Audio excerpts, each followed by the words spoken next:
Logical day everyone. So here we are with our first mock of AILET. AILET का पहला mock है ये। AILET में आप सभी जानते हैं 30 क्वेश्चंस होते हैं। पैसेज बेस्ड क्वेश्चंस इसमें होते नहीं है। डायरेक्ट आपको हर सेक्शन से क्वेश्चंस आपको देखने को यहाँ पर मिलेंगे। 30 क्वेश्चंस हैं, इंडिविजुअल क्वेश्चंस हैं। ज्यादा अच्छा स्कोप होता है कि जहां पर आप बेटर मार्क्स जो है वो ला सकते हैं, क्योंकि हर क्वेश्चन का एक अपना इंडिविजुअलिटी यहाँ पर आपको देखने को मिलेगी। हर क्वेश्चन अपने आप में एक इंडिविजुअल है और उसका आंसर आप लोग कर सकते हैं। तो बहुत जनरल क्वेश्चंस आपको यहाँ पर देखने को मिलेंगे। स्टार्ट करते हैं पहले क्वेश्चंस के साथ में। पहला क्वेश्चन है हमारा, विच of the following is not a classical dance form of India. इनमें से कौन सा क्लासिकल डांस फॉर्म नहीं है इंडिया का? ऑप्शंस हैं भरतनाट्यम, कथक, भांगड़ा और उड़ीसी।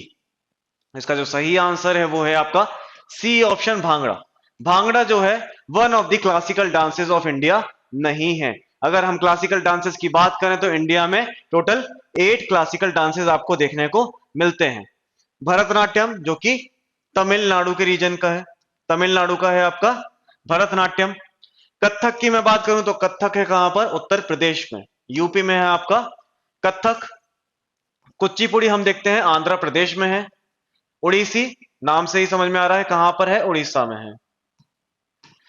कथकली है आपका केरला में। केरला में एक और है कथकली के अलावा, वो है आपका मोहिनी अट्टम। मोहिनी अट्टम ये भी हमें केरला में ही देखने को मिलता है। सत्रिया है असम का, असम का डांस है ये सत्रिया। और मणिपुर आप नाम से ही समझ पा रहे हैं कि मणिपुर में ये देखने को आपको मिलेगा। ठीक है, तो 8 क्लासिकल डांसेस हैं। कौन कौन से?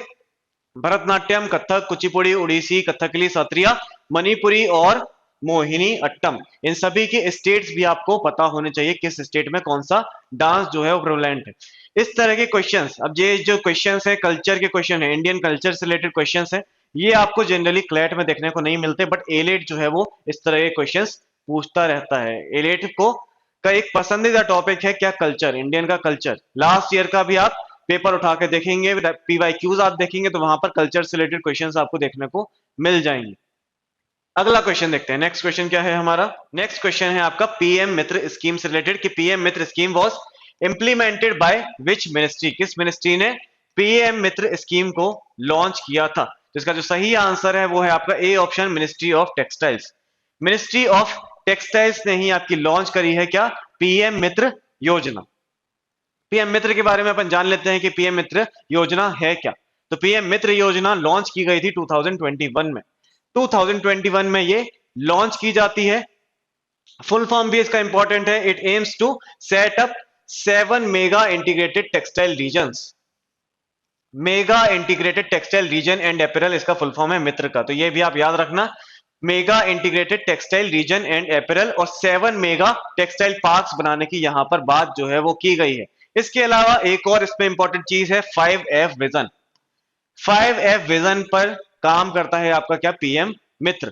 Farm to fibre, fibre to factory, factory to fashion and fashion to foreign, ये इस फिलॉसफी पर काम करता है। 5F विजन पर ये काम करने वाली एक पॉलिसी है। टारगेट इसका है to make India global hub for textile manufacturing and export. Textile manufacturing और एक्सपोर्ट का एक हब बनाना, इंडिया को ग्लोबल हब बनाना, काम है क्या? पीएम मित्र योजना का। अगला आपका क्वेश्चन है मैच दी फॉलोइंग। आपको मैच करना है प्रोजेक्ट से। कंजर्वेशन प्रोजेक्ट्स आपको दिए गए हैं कॉलम 1 में और इनका एस्टेब्लिशमेंट ईयर आपको दिया गया है कॉलम 2 में। ये सारी चीजें हमने क्लास में पढ़ी हुई हैं। प्रोजेक्ट राइनो आपको पता है कब हुआ है? 1987 में हुआ है। प्रोजेक्ट क्रोकोडाइल कब स्टार्ट हुआ है? 1975 में हुआ है। प्रोजेक्ट स्नो लेपर्ड 2009 में है और प्रोजेक्ट हंगुल ये है आपका 1970 में। तो सही आंसर क्या हो जाता है इसका? बी, सी, डी और ए। बी सी डी ए कौन सा सही ऑप्शन दिख रहा है? बी ऑप्शन जो है मुझे बी सी डी ए यहां पर सही ऑप्शन दिख रहा है, तो ऑप्शन बी जो है वो आपका सही आंसर हो जाएगा इस क्वेश्चन का। प्रोजेक्ट राइनो 1987 में हमने देखा था, प्रोजेक्ट क्रोकोडाइल 1975 में, प्रोजेक्ट स्नो लेपर्ड 2009 में और प्रोजेक्ट हंगुल 1970 में। मैंने आपको बताया भी था कि इनको आप याद कैसे करें, तो याद इसको कोशिश करें कैसे करने की, क्रोनोलॉजिकल ऑर्डर में याद करने की। 1970 में जैसे हम बात करते हैं, सबसे पहले आपका प्रोजेक्ट हंगुल, ठीक है। इसके बाद हमने देखा था project tiger in the year 1973। Project tiger बहुत ज्यादा इंपॉर्टेंट है। 1973 में आया था आपका प्रोजेक्ट टाइगर। 1975 में अपन देखते हैं क्या, क्रोकोडाइल प्रोजेक्ट, क्रोकोडाइल आप देखेंगे। देन 1987 में हम देखते हैं प्रोजेक्ट राइनो। इसके बाद 1992 में एक इंपॉर्टेंट प्रोजेक्ट है, आप सभी को पता होगा, प्रोजेक्ट एलिफेंट। इसके बाद 2006 में वल्चर कंजर्वेशन प्रोजेक्ट। 2009 में स्नो लेपर्ड।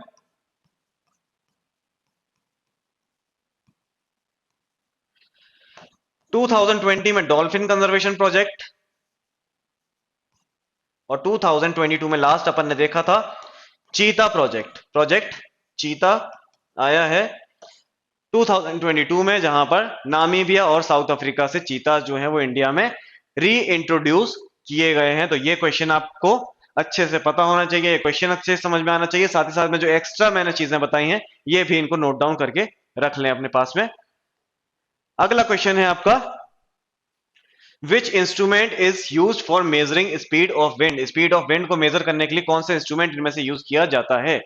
इस तरह के क्वेश्चंस एलिट में पूछने की बहुत ज्यादा प्रोबेबिलिटी रहती है। ये जो साइंस के क्वेश्चन है, बेसिक साइंस के क्वेश्चंस है ना, बहुत ज्यादा डीप साइंस कभी नहीं पूछेगा वो, बट बहुत बेसिक साइंस जैसे कि मीटर है आपके, कौन सी चीज को, किस फिजिकल क्वांटिटी को मेजर करने के लिए कौन सा मीटर यूज किया जाता है, इस तरह के क्वेश्चन पूछ सकता है। विटामिन के क्वेश्चन है ना, विटामिन के क्वेश्चन आपसे पूछे जा सकते हैं, बहुत ज्यादा पसंदीदा होता है विटामिन के क्वेश्चन पूछना उनके लिए, है ना। विटामिन के साइंटिफिक नेम क्या है, किस चीज से वो मिल सकता है ना, तो ये सारी चीजें आपसे पूछी जा सकती हैं। फैट सोल्यूबल विटामिन कौन से हैं, वाटर सोल्यूबल विटामिन कौन से हैं, तो ये आपसे क्वेश्चंस पूछे जा सकते हैं। इस तरह के क्वेश्चंस प्रोबेबल है कि पूछे जा सकते हैं एलिट में। यहां पर क्वेश्चन पूछा गया है कि स्पीड ऑफ विंड किससे मेजर करते हैं, बैरोमीटर, एनेमोमीटर, हाइग्रोमीटर और पायरोमीटर। तो इसका जो सही आंसर है वो है B option, anemometer. Anemometer use किया जाता है to measure speed of wind. Speed of wind को मेजर करने के लिए एनेमोमीटर यूज किया जाता है। बैरोमीटर की अपन बात करें तो बैरोमीटर यूज किया जाता है प्रेशर को मेजर करने के लिए। प्रेशर को यूज करने के लिए हम बैरोमीटर का यूज करते हैं। हाइग्रोमीटर ह्यूमिडिटी को मेजर करने के लिए यूज किया जाता है। और पायरोमीटर आप सभी को पता होगा वेरी हाई टेम्परेचर्स को मेजर करने के लिए यूज किया जाता है। वेरी हाई टेम्परेचर्स को मेजर करने के लिए आप किसका यूज करते हैं, पायरोमीटर का यूज करते हैं। तो ये कुछ मीटर्स हैं जो आपको मैंने यहां पर बताया। इसके अलावा और कुछ मीटर्स जो हैं जो आपको पता होने चाहिए, इसको एक बार अपन देखेंगे, है ना, क्लास के अंदर इसको अपन देख लेंगे कि क्या आपके एक्स्ट्रा मीटर्स हैं जिनकी आपको इंफॉर्मेशन होनी चाहिए। जैसे कि स्फैग्मोमीटर है, स्फैग्मोमीटर ब्लड प्रेशर को मेजर करने के लिए यूज किया जाता है, तो वो भी एक इंपॉर्टेंट है, वो भी पूछने की प्रोबेबिलिटी है कि पूछा जा सकता है एग्जाम में। नेक्स्ट क्वेश्चन है, Surya Kiran is a joint military exercise conducted between India and which country. Surya Kiran joint military exercise है, इंडिया और किस कंट्री के बीच में कंडक्ट की जाती है। अभी रिसेंटली आपने देखा कि जनवरी 2025 में ही ये एक्सरसाइज जो है वो कंडक्ट की गई है इंडिया और नेपाल के बीच में, है ना। ये जो एक्सरसाइज है सूर्य किरण, ये इंडिया और नेपाल के बीच में होती है। सी इसका सही आंसर है, नेपाल इसका करेक्ट आंसर है, और ये नेपाल में ही कंडक्ट की गई है। अभी 2025 जनवरी में नेपाल में ही कंडक्ट की गई है आपकी सूर्य किरण मिलिट्री एक्सरसाइज। ठीक है, तो ये इतना अपने को पता होना चाहिए। इसके अलावा और कौन कौन सी मिलिट्री एक्सरसाइज इंडिया कंडक्ट करता है, ये इसकी इंफॉर्मेशन भी होनी चाहिए। जैसे कि वज्र प्रहार बहुत इंपॉर्टेंट एक्सरसाइज है, यूएसए के साथ में इंडिया करता है। युद्ध अभ्यास यूएसए के साथ में इंडिया करता है। अजय वॉरियर यूनाइटेड किंगडम के साथ में इंडिया करता है। धर्म गार्जियन, वीर गार्जियन, ये दोनों ही एक्सरसाइज जापान के साथ इंडिया करता है ना। तो जितनी भी एक्सरसाइज है ये अपने को पता होनी चाहिए। इसके अलावा एक बहुत लंबी लिस्ट है एक्सरसाइजेस की जो इंडिया करता है समय समय पर, तो उसकी भी जानकारी अपनों को होनी चाहिए। जब अपन डिफेंस का सेक्शन पढ़ेंगे तो वहां पर इसको डिटेल में देखेंगे कौन सी एक्सरसाइज किस कंट्री के साथ में होती है। नेक्स्ट क्वेश्चन, नेक्स्ट क्वेश्चन है, which of these musicians is associated with sarod. अभी देखो अगेन कल्चर का एक क्वेश्चन आपको यहां पर देखने को मिल रहा है। कल्चर मैं बता रहा हूं कि एलिट में बहुत ज्यादा प्रोबेबिलिटी है कि इससे एक या दो क्वेश्चन आपके इजीली बन सकते हैं। कल्चर बड़ा मनपसंदीदा टॉपिक है एलिट का, यहां से क्वेश्चन जो है वो बनते रहते हैं। तो यहां पर पूछा गया है कि सरोद से इनमें से कौन से म्यूजिशियन जो है वो एसोसिएटेड है। अमजद अली खान, हरि प्रसाद चौरसिया, शिव कुमार शर्मा एंड अल्लाह राखा। तो इसका जो करेक्ट आंसर है सरोद से इनमें से कौन से म्यूजिशियन एसोसिएटेड हैं? तो इसका करेक्ट आंसर है अमजद अली खान। अमजद अली खान जो है वो आपके सरोद से एसोसिएटेड हैं। अदर ऑप्शंस की मैं बात करूं तो हरिप्रसाद चौरसिया जी जो है वो फ्लूट से एसोसिएटेड हैं, है ना, ये फ्लूट बजाते हैं। शिव कुमार शर्मा जी जो है वो आपके संतूर से एसोसिएटेड हैं, संतूर बजाते हैं ये। और अल्लाह राखा जी तबला से एसोसिएटेड हैं। ठीक है, तो ये कुछ म्यूजिशियंस और इनके इंस्ट्रूमेंट्स भी अपने को याद रखना है। अगला क्वेश्चन है रिसेंट क्वेश्चन, बहुत ही करेंट का ये आपका क्या क्वेश्चन है, what is the name of highest civilian award recently conferred on prime minister Narendra Modi by president of Cyprus? Cyprus के प्रेसिडेंट के द्वारा अभी recently prime minister Narendra Modi को हाईएस्ट सिविलियन अवार्ड, साइप्रस का हाईएस्ट सिविलियन अवार्ड जो है वो कन्फर किया गया है। क्या नाम है उस अवार्ड का, ये क्वेश्चन में हमसे पूछा गया है।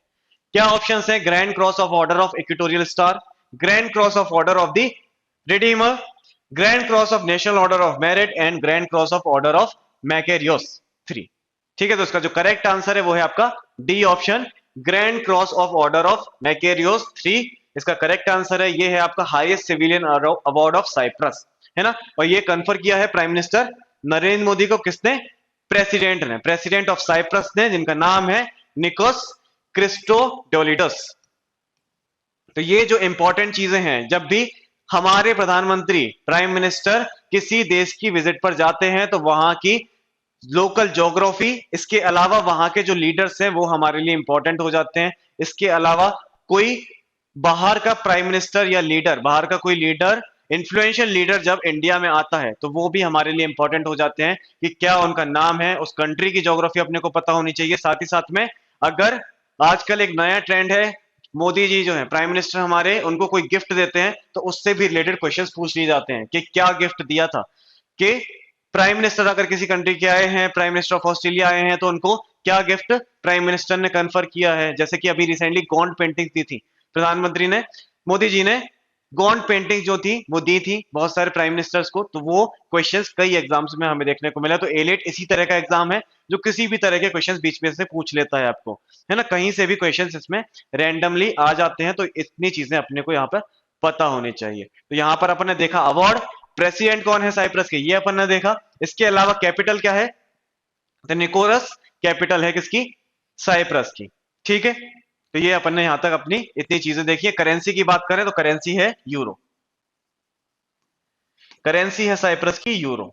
ठीक है, तो इतना आपको एक कंट्री के बारे में पता होना चाहिए। अगला क्वेश्चन है where will 2028 summer Olympics be held? अब देखो, स्पोर्ट्स से भी क्वेश्चन आपको यहां पर देखने को मिलते हैं।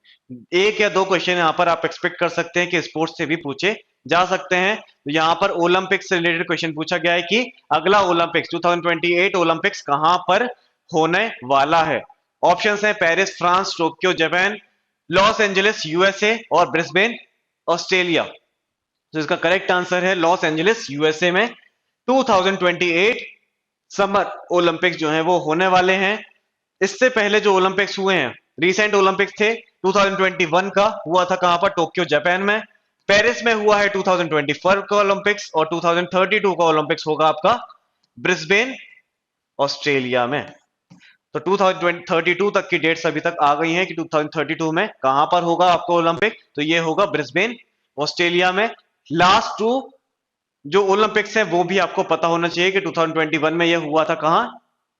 टोक्यो जापान में, और 2024 हुआ था पेरिस फ्रांस में।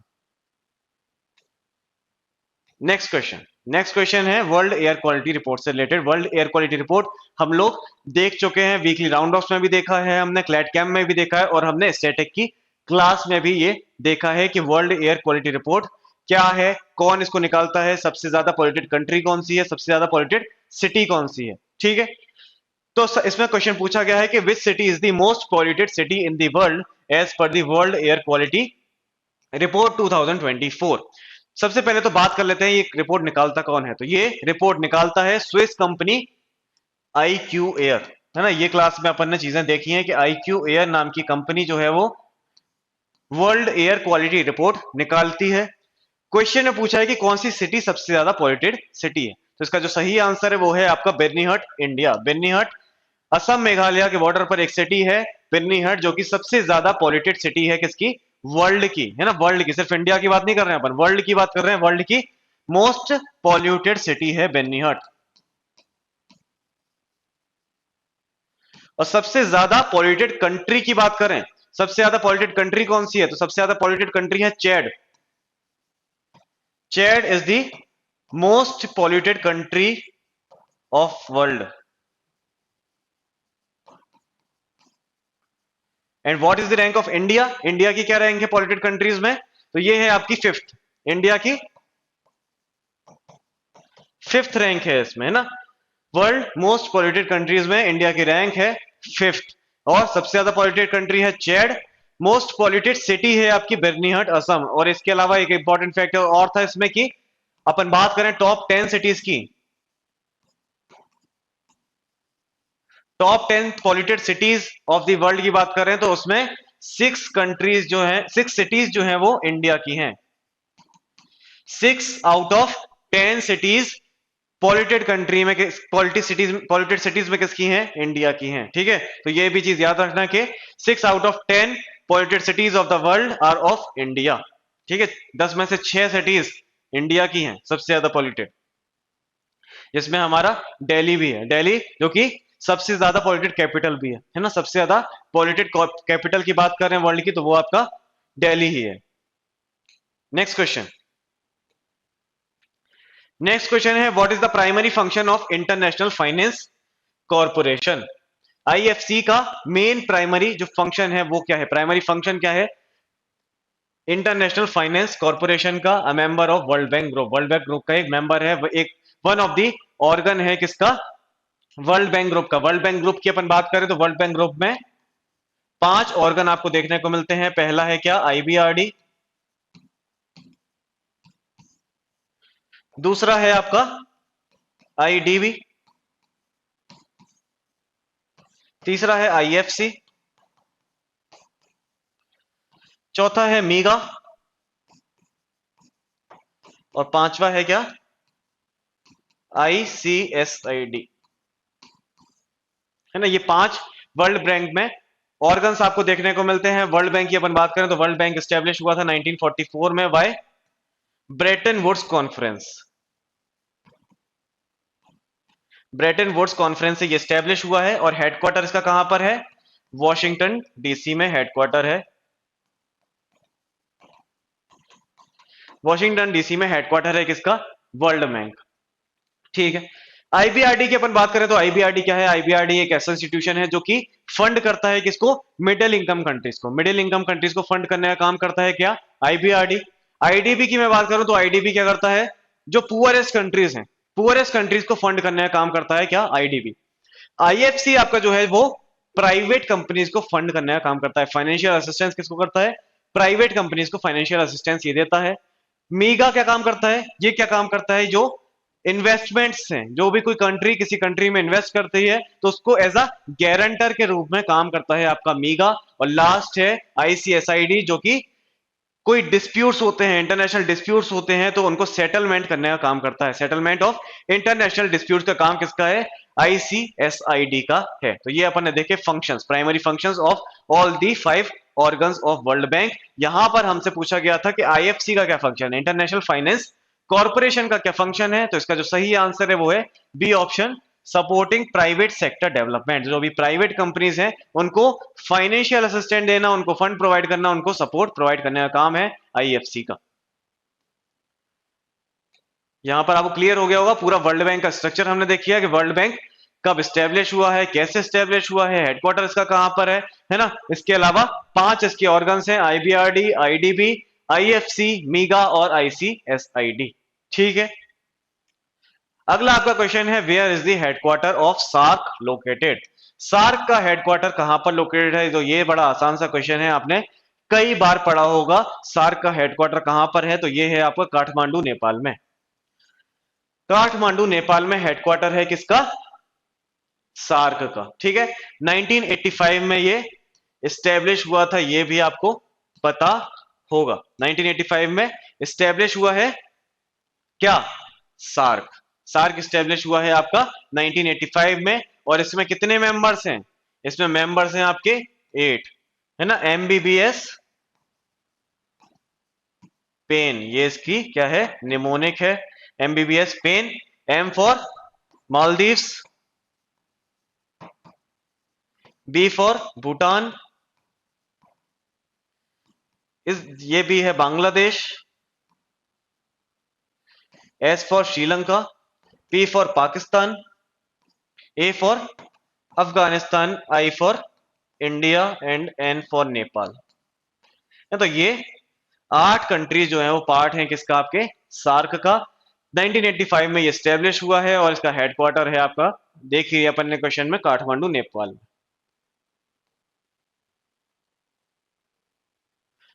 नेक्स्ट क्वेश्चन है which country won the both man and women's inaugural kho kho world cup 2025। Again एक स्पोर्ट्स का क्वेश्चन देखा है अपन ने। पहली बार kho kho world cup conduct किया गया है इस साल, है ना। इसलिए इंपॉर्टेंट हो जाता है, पहली बार जो चीजें होती हैं वो आपके लिए इंपॉर्टेंट हो जाती हैं। जैसे कि अभी अपन ने देखा था रिसेंटली, पहली बार खेलो इंडिया बीच गेम्स किए गए हैं। पहली बार खेलो इंडिया बीच का गेम्स कहां पर हुए हैं? तो ये आपके कहां पर हुए थे? दीव में। दीव में हुए थे खेलो इंडिया बीच गेम्स, जिसका मैस्कट था पर्ल। याद होगा आप लोगों को, पर्ल नाम का इसका मैस्कट था। एक डॉल्फिन थी जो कि इसका मैस्कट था, और ये दीव में कंडक्ट किए गए हैं, तो इसके बारे में भी पता होना चाहिए। जो चीजें पहली बार, ऐसे स्पोर्ट्स इवेंट जो कि पहली बार हुए हैं वो बहुत ज्यादा इंपॉर्टेंट हो जाते हैं। तो ये जो इवेंट था ये भी पहली बार हुआ था, kho kho world cup India में। इंडिया में क्या, हमेशा ही पहली बार खो खो वर्ल्ड कप जो है वो कंडक्ट किया गया है, और ये कहां पर हुआ था? इंडिया में ही हुआ था। इंडिया में ही kho kho world cup conduct किया गया था। तो इसका वेन्यू भी पता हो अपने को कि वेन्यू क्या था? वेन्यू इंडिया ही था। और कौन जीता है ये? मैन और विमेन दोनों में ही इंडिया जो है वो जीता है। और दोनों में ही रनर अप कौन रहा है? तो दोनों में ही रनर अप रहा है नेपाल। नेपाल जो है वो मैन एंड विमेन दोनों में ही रनर अप रहा है ना। तो रनर अप भी पूछ लेते हैं कई बार, विनर ना पूछ के वो रनर अप पूछ लेते हैं, तो रनर अप भी अपने को पता होना चाहिए। वेन्यू इसका इंडिया है, पहली बार kho kho world cup conduct किया गया है, इंडिया में किया गया है, इंडिया ने ही जीता है। और रनर अप दोनों में, मैन एंड विमेन दोनों में ही कौन रहा है? नेपाल इसमें रहा है। Next question, which country in January 2025 certified as malaria free by WHO after nearly a century long effort? एक सेंचुरी के एफर्ट के बाद में लगभग मलेरिया फ्री अनाउंस कर दिया गया है। किस कंट्री को? जॉर्जिया को। जॉर्जिया को लगभग एक सेंचुरी के एफर्ट के बाद में WHO ने अनाउंस कर दिया गया है क्या? Malaria free country. WHO की बात कर लेते हैं यहां पर। तो WHO एस्टेब्लिश किया गया था 7 अप्रैल 1948 को। 7 अप्रैल इंपॉर्टेंट डेट है क्योंकि इस दिन मनाया जाता है वर्ल्ड हेल्थ डे। हेडक्वार्टर इसका है कहां? जेनेवा में।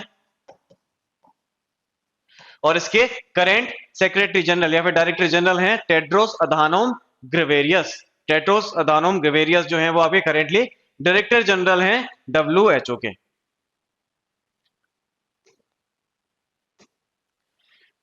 अगला क्वेश्चन है which of the following bodies is are constituted under wildlife protection act 1972। 1972 के अंडर इनमें से कौन कौन सी बॉडीज जो हैं वो एस्टेब्लिश की गई हैं? तो इसके बारे में अपन बात कर चुके हैं, है ना।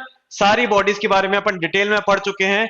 एनबीडब्ल्यूएल 2002 के अमेंडमेंट से ऐड हुई थी, आपको याद होगा। 2002 के अमेंडमेंट से ऐड की थी हमने एनबीडब्ल्यूएल, और इससे एस्टेब्लिशमेंट किया गया था 2003 में, है ना। 2003 में एस्टेब्लिशमेंट हुआ था। 47 मेंबर ये बॉडी थी। चेयरपर्सन इसके कौन होते थे? प्राइम मिनिस्टर होते थे, है ना। सारी चीजें आपने पढ़ी हुई हैं, सेक्शन 5A के अंडर ये मेंशन है ना। इसके बाद central zoo authority. Central zoo authority कब बनी थी? 1991 के अमेंडमेंट से बनी थी, है ना। अपन ने अमेंडमेंट्स के थ्रू ही पढ़ा था इसको। 1991 के अमेंडमेंट से बनी थी सेंट्रल जू अथॉरिटी। 1992 का में इसका एस्टेब्लिशमेंट होता है ना। और करे इसके चेयरपर्सन कौन है? Minister of environment, forest and climate change जो है वो आपके मिनिस्टर थे सेंट्रल जू अथॉरिटी के। इसके बाद अपन ने देखा NTCA, national tiger conservation authority. National tiger conservation authority 2006 में जो अमेंडमेंट हुआ था उससे आपका बना था national tiger conservation authority, NTCA. ठीक है, ये भी क्या है? एक 15 मेंबर बॉडी है। चेयरपर्सन इसके कौन थे? Minister of environment, forest and climate change थे। इसके बाद अपन ने देखा था wild life crime control bureau. ये भी आपकी एक बॉडी है जो कि WPA के अंडर आती है। 2007 में बना था और 2006 के अमेंडमेंट से ही ये स्टैब्लिश की गई थी। 2006 के अमेंडमेंट से 2007 में स्टैब्लिश की गई 6 मेंबर्ड ये बॉडी है। ठीक है, इसके अलावा नेशनल बायोडाइवर्सिटी अथॉरिटी, तो ये भाई जो है वो इसका पार्ट नहीं है, WPA का पार्ट नहीं है। ये किसका पार्ट है? बायोडाइवर्सिटी एक्ट का, बायोलॉजिकल डाइवर्सिटी एक्ट 2002 का पार्ट है क्या? National biodiversity authority. इसके बारे में अभी अपन ने पढ़ा था कि बायोलॉजिकल डाइवर्सिटी एक्ट के अंदर बनती है, 2003 में ये स्टैब्लिश होती है। और हेडक्वार्टर इसका कहां पर था? चेन्नई में हेडक्वार्टर था, ये भी इंपॉर्टेंट है, तो ये भी अपन ने देखा था, है ना। तो इसमें फिफ्थ जो है वो नहीं होना चाहिए, बाकी सभी इसके पार्ट है, ठीक है। 1 2 3 4, तो यही जो है वो इकलौता वो करेक्ट आंसर आपका हो जाएगा इसका। 1 2 3 4 are the part of wildlife protection act 1972, और कोई ऑप्शन इसमें नहीं बैठ रहा है ना। तो 5 तो है ही नहीं, तो ये एलिमिनेट हो गया, ये एलिमिनेट हो गया।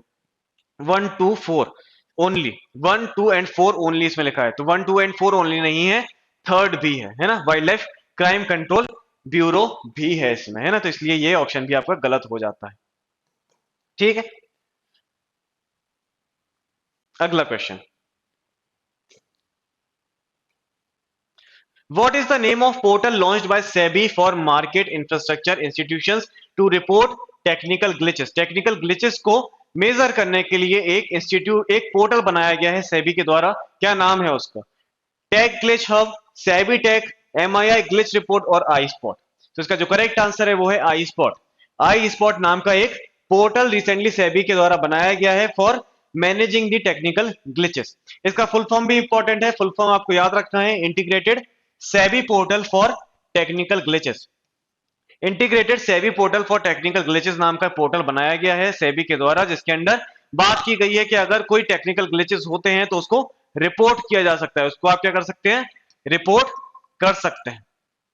सेबी के बारे में बेसिक चीजें अपन देख लें तो सेबी का एस्टेब्लिशमेंट किया गया था 1988 में, और इसको स्टेट्यूटरी स्टेटस कब मिला? तो 1992 में स्टेट्यूटरी स्टेटस मिलता है सेबी को। करंट चेयरपर्सन की बात करें तो वो है आपके तुहिन कांता पांडे। तुहिन कांता पांडे आपके करंट चेयरपर्सन है सेबी के, और इसका हेडक्वार्टर मुंबई में ही है, हमको पता है।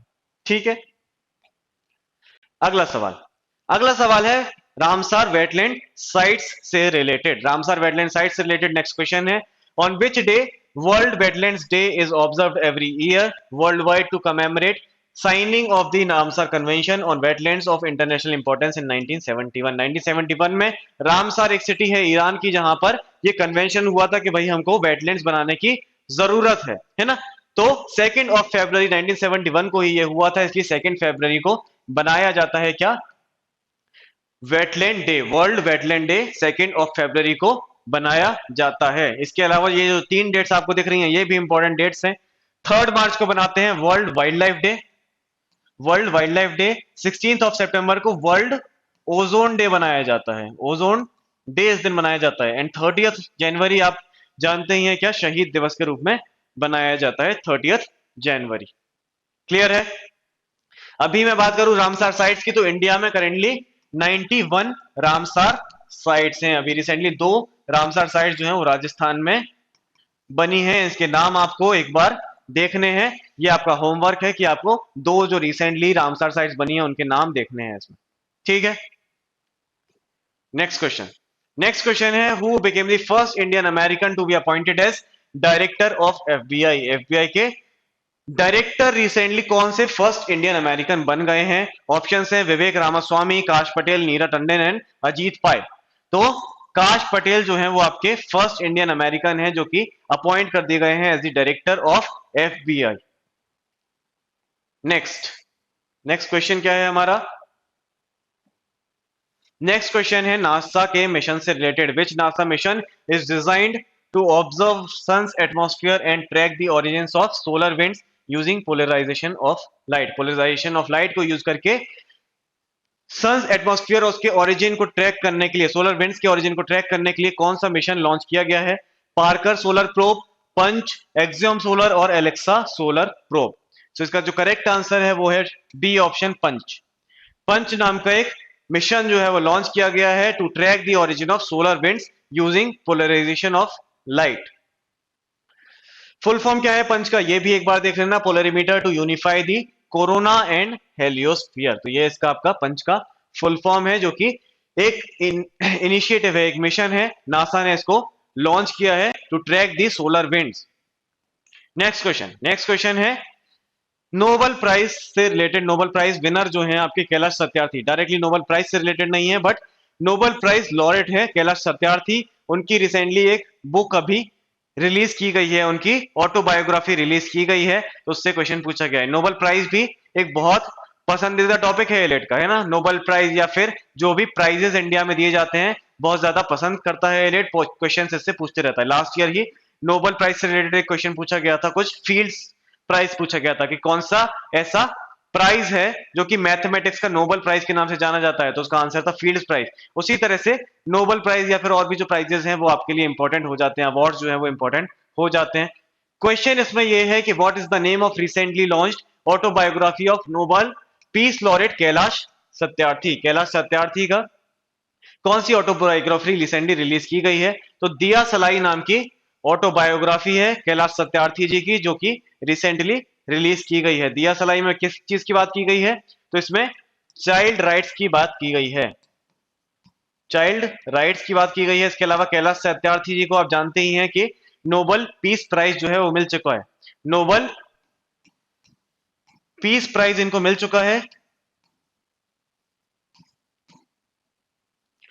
इसके अलावा नोबेल प्राइज के बारे में आपने को पता होना चाहिए कि 1901 में स्टैब्लिश किए गए थे नोबेल प्राइज, पहली बार 1901 में दिए गए थे। और फर्स्ट इंडियन कौन थे नोबेल प्राइज पाने वाले, तो फर्स्ट इंडियन थे रविंद्रनाथ टैगोर। गुरुजी श्री रविंद्रनाथ टैगोर जो हैं वो आपके फर्स्ट लॉरेट हैं in the field of literature. Nobel इनको किस फील्ड में मिला था, लिटरेचर की फील्ड में इनको 1913 में मिला था, 1913 में रविंद्रनाथ टैगोर, और 1913 में इनको नोबेल प्राइज फॉर लिटरेचर जो है वो मिला था। और किस बुक के लिए, गीतांजलि के लिए, गीतांजलि के लिए इनको नोबेल प्राइज जो है वो दिया गया था। तो ये भी कुछ इंपॉर्टेंट चीजें हैं जो आपको पता होनी चाहिए। इसके अलावा इंडिया के जितने भी नोबेल लॉरेट्स हैं उनके नाम एक बार आपको देख लेना है, ये भी आपका एक होमवर्क है कि आपको सारे जितने भी नोबेल लॉरेट्स हैं इंडिया के उनके नाम पता होने चाहिए, किसको किस फील्ड में मिला था, है ना। बस इतना देखना है कि किसको मिला है, किस किसको मिला है और किस फील्ड में मिला है, ठीक है। नेक्स्ट क्वेश्चन, नेक्स्ट क्वेश्चन है which report was launched by NITI Aayog in collaboration with TransUnion CIBIL and MicroSave to highlight women's role in India financial growth. India financial growth को मेजर करने के लिए क्या रिपोर्ट निकाली है नीति आयोग ने। इसका जो करेक्ट आंसर है वो है D option, from borrowers to builders women's role in India growth story. ये जो रिपोर्ट निकाली है इसमें क्या बताया गया है, विमेन का पार्टिसिपेशन बन रहा है क्रेडिट में, क्रेडिट को वो मैनेज कर पा रही है ना। विमेन का पार्टिसिपेशन कहां बढ़ रहा है, हम देख रहे हैं कि इस रिपोर्ट में हाईलाइट किया गया है कि 42% year over year increase in number of women monitoring there credit. तो अपने क्रेडिट को मॉनिटरिंग जो है विमेन कर रही है, 42% इंक्रीज देखा गया है इसमें, ठीक है। तो ये रिपोर्ट जो है वो निकाली किसने है, नीति आयोग ने ये रिपोर्ट निकाली है। नीति आयोग के बारे में बेसिक चीजें आपको पता होनी चाहिए कि नीति आयोग स्टैब्लिश हुआ था 1 जनवरी को, 1 जनवरी 2015 को स्टैब्लिश हुआ था by replacing planning commission. Planning commission को रिप्लेस करके 1 जनवरी को यह बना था। करेंट अगर वाइस चेयरपर्सन की मैं बात करूं, चेयरपर्सन तो आपको पता ही है प्राइम मिनिस्टर होते हैं, वाइस चेयरपर्सन की हम बात करें तो वाइस चेयरपर्सन है इसके सुमन बेरी जी। सुमन बेरी जी कौन है, वाइस चेयरपर्सन है। और करेंटली इसके सीईओ कौन है, सीईओ है बीवीआर सुब्रमण्यम। तो इनके भी नाम आपको पता होना चाहिए। अगला सवाल, नेक्स्ट क्वेश्चन है what is the name of cyclone affecting Australia south eastern coast in March 2025। Australia के साउथ ईस्टर्न कोस्ट को किस साइक्लोन ने अफेक्ट किया है, cyclone Katrina, cyclone Alfred, cyclone Jo, cyclone Nancy. तो साइक्लोन अल्फ्रेड जो है इसने आपका अटैक किया है ऑस्ट्रेलिया की साउथ ईस्टर्न कोस्ट को, है ना। स्टैटिक फैक्ट है, याद रखना, जो ये जो साइक्लोन्स हैं ये न्यूज में रहते हैं, इनके बारे में अपने को बेसिक इंफॉर्मेशन होना चाहिए कि किसने कहां पर ये जो है वो है, कौन सी कंट्री में कौन सा साइक्लोन जो है वो रिसेंटली किया हुआ है ना। ये डिजास्टर कहां पर रिसेंटली देखा गया है। नेक्स्ट क्वेश्चन है which institution release the global terrorism index 2025? Global terrorism index किस इंस्टीट्यूशन ने रिलीज किया है? किस इंस्टीट्यूशन ने रिलीज किया है आपका ग्लोबल टेररिज्म इंडेक्स? ऑप्शन है world economic forum, SIPRI, Stockholm international peace research institute, institute for economics and peace and international institute for strategic studies. तो इसका जो सही आंसर है वो है आपका C option, institution for economics and peace. Institution for economics and piece ने release किया है आपका ग्लोबल टेररिज्म इंडेक्स 2025। इस इंडेक्स के बारे में कुछ चीजें अपने को पता होनी चाहिए कि भाई जैसे सबसे ज्यादा टेररिस्ट अफेक्टेड कंट्री कौन सी है? तो सबसे ज्यादा टेररिस्ट अफेक्टेड कंट्री आपकी है बुर्किना फासो। फर्स्ट इसमें है बुर्किना फासो। इसके अलावा सेकंड कौन है? सेकंड मोस्ट अफेक्टेड कौन है? तो सेकंड मोस्ट अफेक्टेड है इसमें हमारे पड़ोसी देश पाकिस्तान। पाकिस्तान जो है वो आपका सेकंड मोस्ट अफेक्टेड कंट्री है टेररिज्म से, और इंडिया है 14th पोजीशन पर।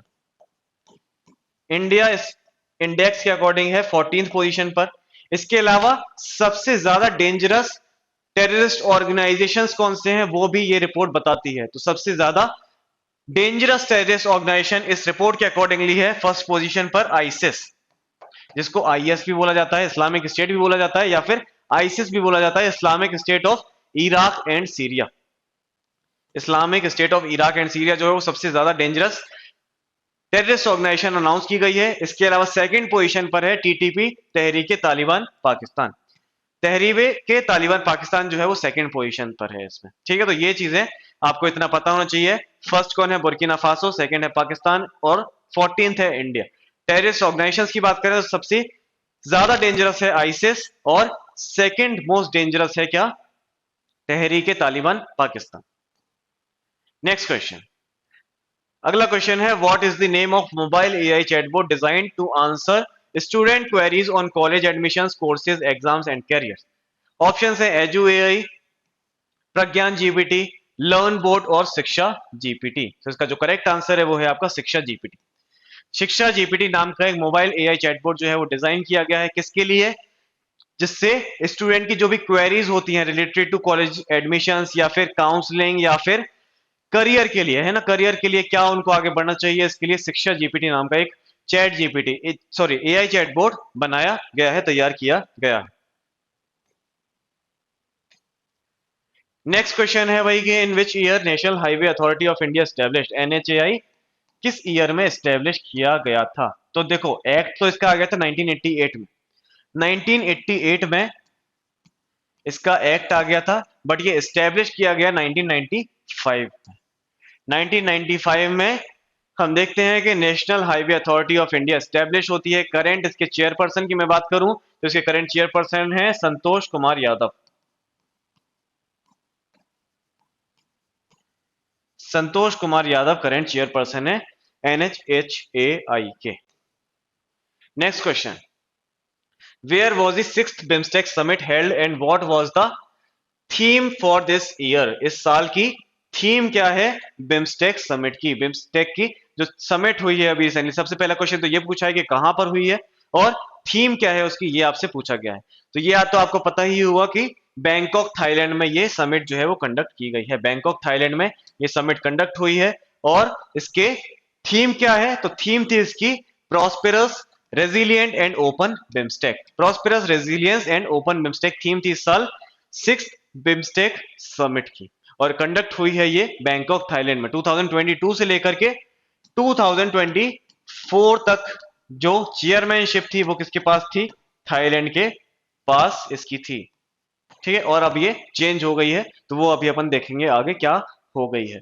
ठीक है, बिम्स्टेक के बारे में बेसिक चीजें अपन जान लेते हैं कि बिम्स्टेक भाई क्या है। तो बिम्स्टेक एक इंस्टीट्यूशन है जो कि एक ऑर्गेनाइजेशन है जो कि कब बना था? 1997 में बना था। हेडक्वार्टर इसका है ढाका में, ढाका बांग्लादेश में इसका हेडक्वार्टर है। करेंटली चेयरमैनशिप इसकी किसके पास है वो अपन अभी आगे देखेंगे। लास्ट क्वेश्चन आपका वही है कि कहां पर चेयरमैनशिप अभी 2 साल के लिए है। इसके अलावा सेक्रेटरी जनरल अभी कौन है? तो सेक्रेटरी जनरल इंडिया से है इंद्रमणि पांडे। इंद्रमणि पांडे जो है वो आपके क्या हैं? सेक्रेटरी जनरल हैं बिम्स्टेक के। ठीक है भाई।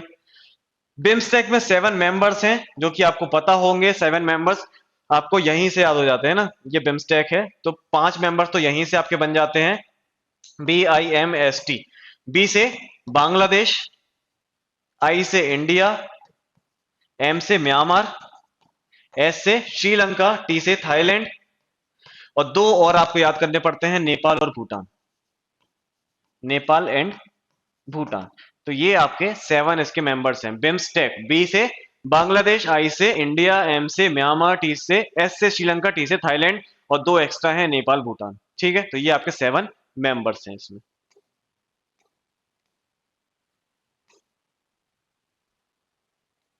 Next question. अगला आपका क्वेश्चन है रैंकिंग से रिलेटेड। इंडेक्सेस में जो रैंकिंग होती है वो भी बहुत ज्यादा इंपॉर्टेंट होती है। एलिएट, सीयूटी जैसे एग्जाम्स में ये इंडेक्सेस पूछ लिए जाते हैं। इसमें 2-3 तरह के क्वेश्चन बनते हैं। 3 तरह के क्वेश्चन बेसिक इसमें आपको बनते हुए देखेंगे। पहला तो अगर कोई रिपोर्ट पूछी गई है तो ये रिपोर्ट निकालता कौन है, हु रिलीज्ड दिस रिपोर्ट, इस तरह के क्वेश्चन बन सकते हैं। इसके अलावा इंडिया की क्या रैंक है इस रिपोर्ट में या फिर इस इंडेक्स में, इंडिया की क्या रैंक है ये आपसे पूछा जा सकता है। या फिर तीसरे टाइप ऑफ क्वेश्चन इससे बनते हैं कि कौन सी कंट्री है जो कि फर्स्ट पोजीशन पर है इस इंडेक्स में, कौन सी कंट्री फर्स्ट पोजीशन पर है वो भी आपसे पूछा जा सकता है ना। 3 तरह के क्वेश्चन रिपोर्ट या फिर इंडेक्स से मेजरली बनते हैं कि कौन उसको रिलीज करता है, इंडिया की क्या रैंक है, और फर्स्ट पोजीशन किस कंट्री की है। इसके अलावा ज्यादा क्वेश्चन इसमें और कोई नहीं बनता है। इस क्वेश्चन में हमसे पूछा गया है कि इंडिया की रैंक क्या है वर्ल्ड हैप्पीनेस रिपोर्ट 2025 में। 106, 108, 116, 116 एंड 118। तो 118th रैंक है इंडिया की किसमें, वर्ल्ड हैप्पीनेस रिपोर्ट 2025 में। 2025 की जो रिपोर्ट है उसमें 118th इंडिया की रैंक है। इसके अलावा सबसे ज्यादा खुश कंट्री कौन सी है, तो सबसे ज्यादा खुश कंट्री है फिनलैंड। फिनलैंड जो है वो वर्ल्ड्स हैप्पीएस्ट कंट्री है for the consecutively 8th year, मतलब 8 साल से लगातार सबसे ज्यादा खुश देश कौन सा है, फिनलैंड जो है वो सबसे ज्यादा खुश देश है भैया, है ना। सबसे ज्यादा खुश देश है आपका फिनलैंड लगातार 8 साल से। इसके अलावा ये रिपोर्ट निकालता कौन है, तो ये रिपोर्ट निकालने का काम करता है wellbeing research centre at the university of Oxford in partnership with UNSDSN. UNSDSN UN sustainable development solutions network जो है वो ये रिपोर्ट निकालने का काम करता है। तो इतनी जानकारी अपने को होनी चाहिए। और ये 20th ऑफ मार्च को निकाली गई है, ये रिपोर्ट जो है 20th ऑफ मार्च को निकाली गई है, जिस दिन वर्ल्ड हैप्पीनेस डे भी बनाया जाता है। नेक्स्ट क्वेश्चन है what is the name of the initiative launch by doctor Jitendra Singh for global mentoring of biotech startups. Global mentoring of biotech startups के लिए कौन सा इनिशिएटिव स्टार्ट किया गया है डॉक्टर जितेंद्र सिंह के द्वारा। डॉक्टर जितेंद्र सिंह आप जानते होंगे मिनिस्टर ऑफ स्टेट हैं साइंस एंड टेक्नोलॉजी के एंड अर्थ साइंसेज के, जिन्होंने एक इनिशिएटिव अभी लॉन्च किया है। ऑप्शन है बायो E3, बायो सारथी, bio economy, biotechnology innovation network. तो इसका जो सही आंसर है वो है बी ऑप्शन, बायो सारथी। बायो सारथी नाम का एक इनिशिएटिव लॉन्च किया गया है डॉक्टर जितेंद्र सिंह जी के द्वारा for global mentoring of biotech startups. Next question है who has been selected for the prestigious Jnanpith award 2025। Jnanpith award 2025 के लिए किसको नॉमिनेट किया गया, किसको सिलेक्ट किया गया है। ऑप्शन है हरिवंश राय बच्चन, विनोद कुमार शुक्ल, सुरेंद्र वर्मा और गुलजार। तो इसका जो करेक्ट आंसर है वो है विनोद कुमार शुक्ल। विनोद कुमार शुक्ल जी जो है वो सिलेक्ट किए गए हैं फॉर ज्ञानपीठ अवार्ड 2025। ये अवार्ड जो है वो अनाउंस पहले कर दिए जाते हैं, दिए नेक्स्ट ईयर जाते हैं। जैसे कि अभी रिसेंटली आपने देखा कि पंडित राम भद्राचार्य जी को और गुलजार जी को 2024 का ज्ञानपीठ अवार्ड जो है वो दिया गया था। ठीक है, 2024 का पंडित राम भद्राचार्य जी को और गुलजार जी को ये अवार्ड दिया गया है। बट अनाउंस ये लास्ट ईयर ही हुआ गया था, अनाउंस लास्ट ईयर हो गया था। उसी तरीके से 2025 का अनाउंस तो अभी कर दिया गया है, विनोद कुमार शुक्ल जी को दिया जाएगा। बट ये कब दिया जाएगा वो अभी अपन देखेंगे, या तो इस ईयर के लास्ट में देंगे या फिर नेक्स्ट ईयर ये अवार्ड जो है वो दिया जाएगा। विनोद कुमार शुक्ल जी की कुछ फेमस नोवेल्स हैं यहाँ पे। नौकर की कमीज, खिलेगा तो दिखेगा, इस तरह की ये कुछ यहाँ पर नोवेल्स हैं, ये आप एक बार रीड आउट इसमें कर सकते हैं। नेक्स्ट क्वेश्चन है consider the following statements regarding vibrant village programme जो कि नॉर्थ ईस्ट में इंफ्रास्ट्रक्चर डेवलपमेंट करने के लिए तैयार किया गया है। इसके रिगार्डिंग दो स्टेटमेंट जो है वो पूछे गए हैं। पहला स्टेटमेंट है, it is centrally sponsored scheme launched by ministry of defence. तो मिनिस्ट्री ऑफ डिफेंस के द्वारा स्टार्ट की गई ये स्कीम है, ऐसा बोला गया है। तो ये स्टेटमेंट जो है वो एकदम गलत है। ये स्टेटमेंट आपका सही नहीं है, क्योंकि ये मिनिस्ट्री ऑफ डिफेंस नहीं बल्कि मिनिस्ट्री ऑफ होम अफेयर्स ने स्टार्ट की है। ये scheme ministry of home affairs के द्वारा स्टार्ट की गई है। ठीक है, तो ये स्टेटमेंट तो आपका हो जाता है भाई गलत। ठीक है, दूसरा स्टेटमेंट बोल रहा है the scheme will provide funds for development of essential infrastructure and creation of livelihood opportunities along the China border. तो ये स्टेटमेंट जो है वो एकदम करेक्ट है आपका। जो भी चाइना के बॉर्डर पर स्टेट्स हैं, जो भी गांव हैं वहां पर, उनका इंफ्रास्ट्रक्चर डेवलपमेंट करने के लिए ये vibrant village programme particularly ministry of home affairs ने स्टार्ट किया है। तो इसका करेक्ट आंसर हो जाएगा 2 ओनली, बी इसका करेक्ट आंसर आपका हो जाएगा, क्योंकि करेक्ट स्टेटमेंट हमसे पूछा गया है। ठीक है भाई, लास्ट क्वेश्चन है आज के सेशन का, which country assume the chairmanship of BIMSTEC for the next 2 years। है ना, इसी क्वेश्चन के लिए मैंने आपको बोला था कि अभी लास्ट क्वेश्चन आएगा, है ना, कि बिम्स्टेक की चेयरमैनशिप अब 2 साल के लिए किसके पास है। 2024 से लेकर के अब 2 साल के लिए चेयरमैनशिप जो है वो किसके पास है। तो ये बांग्लादेश के पास में ये चेयरमैनशिप है ना। थाईलैंड के पास 2022 से लेकर 2024 तक की चेयरमैनशिप थी। अब किसके पास है 2 साल के लिए, बांग्लादेश के पास में ये चेयरमैनशिप है। बिम्स्टेक के बारे में अपन सारी बातें कर चुके हैं। ठीक है, तो ये था आपका आज का मॉक एलेट का मॉक का एनालिसिस अपन ने किया। सारे क्वेश्चंस के बारे में अपन डिटेल में चीजें देखी कि क्या क्या चीजें आपको, मैंने आपको वो भी बताया कि क्या क्या क्वेश्चंस और पॉसिबल क्वेश्चंस बन सकते हैं, है ना। इंडेक्सेस से जैसे 3 तरह के क्वेश्चंस आपके बन सकते हैं। कोई भी रिपोर्ट आपकी आती है तो वहां पर 3 तरह के क्वेश्चंस आप एक्सपेक्ट कर सकते हो। थोड़ा सा आपको कल्चर के बारे में भी देखना पड़ेगा एलेट के लिए, पर्टिकुलरली एलेट के लिए कल्चर के बारे में भी क्वेश्चंस आपसे बन सकते हैं। ठीक है, स्पोर्ट्स से भी 1 या 2 क्वेश्चन आपके बन सकते हैं, है ना। तो इसलिए डाइवर्स है एलेट जो है वो थोड़ा सा डाइवर्स है, उसमें वैरायटी ऑफ एरिया से क्वेश्चन पूछे जा सकते हैं। ठीक है, बाकी क्वेश्चंस का लेवल बहुत ज्यादा डिफिकल्ट नहीं होता है, यहां पर भी आपने टेस्ट में देखा। इसके अलावा आप लास्ट ईयर का पेपर भी एक बार देखेंगे तो क्वेश्चन का लेवल काफी मॉडरेट रहता है, बहुत ज्यादा डिफिकल्ट क्वेश्चंस नहीं पूछे जाते हैं इसमें, है ना। इसलिए इस क्वेश्चन पेपर की मैं बात करूं अगर, तो एक नॉर्मल स्कोर अगर मैं बताऊं तो 20-22 अगर आप स्कोर कर रहे हैं इसमें, 20-22 स्कोर कर रहे हैं, देन इट इज बढ़िया, बहुत अच्छा स्कोर है।